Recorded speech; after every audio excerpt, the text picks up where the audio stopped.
What's up mga good vibes? So for today's video, samahan nyo naman po ako mag-relax at mag-chill sa Coffee Drift. Diyan, located po yan sa San Jose, San Simon, Pampanga, sa harap po ng health center. So yan po, makikita po ninyo, napakaganda ng view. Kung gusto po ninyo mag-relax at gusto nyo mag-celebrate ng inyong mga birthday o kaya may mga meeting kayo, ay perfect po yan para sa inyo.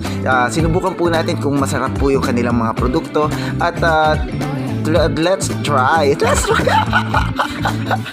Kung masasatisfy ang ating mga palat sa lasa ng kanilang mga kape. Ayan po, tabi po yan ng Chicken Star at saka ng mga drugstore, kaya madali po siyang hanapin. So San Jose, San Jose sa mga Pampanga. Let's go! Samahan niyo po ang inyong kuya. Ito po ang kanilang menu. Meron silang hot coffee, iced coffee, non-coffee, at meron din po silang mga cakes. So yan po, ang range po ng kanilang price is yung solo is 49, tapos yung large is 50, kaya madali po siyang hanapin. So meron din po silang coffee drips blend,